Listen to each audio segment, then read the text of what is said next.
নমস্কার। শ্রী মা সারদা দেবীর জীবনের কয়েকটি ঘটনা। বাঁকুড়া জেলার অন্তর্গত জয়রামবাটি একটি ক্ষুদ্র গ্রাম। এই গ্রামের শ্রীযুক্ত রামচন্দ্র মুখোপাধ্যায় ও শ্যামাসুন্দরী দেবীর প্রথম সন্তান শ্রী শ্রী মা সারদা মণি দেবী। পুরুষানুক্রমে রামচন্দ্রের উপাসক শ্রীযুক্ত রামচন্দ্র মুখোপাধ্যায় অত্যন্ত ধর্মনিষ্ঠ, পত্নী শ্যামাসুন্দরী দেবীও ঠিক সেরকম। মা বাবার প্রসঙ্গে স্বয়ং সারদা দেবী বলেছেন, আমার বাপ মা বড় ভালো ছিলেন। বাবা বড় রামভক্ত ছিলেন। মায়ের কত দয়া ছিল, লোকদের কত খাওয়াতেন, যত্ন করতেন, কত সরল। বাবা তামাক খেতে খুব ভালোবাসতেন।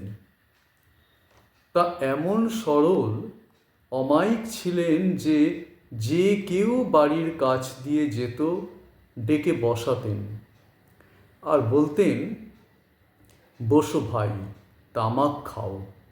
এই বলে নিজেই ছিলিম ছিলিম তামাক সেজে খাওয়াতেন। বাপ মায়ের তপস্যা না থাকলে কি ভগবান জন্ম নেয়? রামচন্দ্র মুখোপাধ্যায়ও আর্থিক সচ্ছলতার জন্য কলকাতায় উপস্থিত হলেন।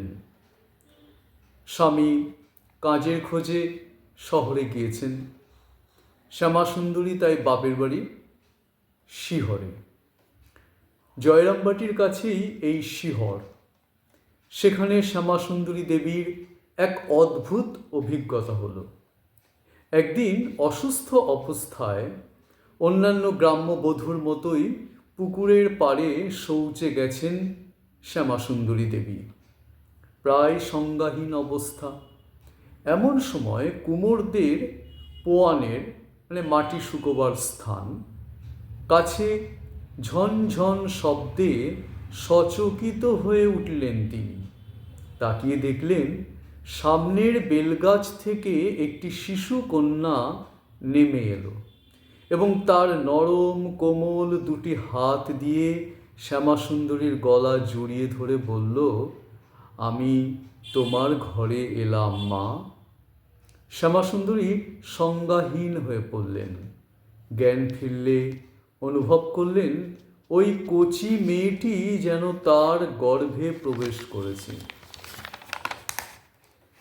এরপর 1853 খ্রিস্টাব্দের 22শে ডিসেম্বর বৃহস্পতিবার সারদা দেবীর জন্ম। নমস্কার।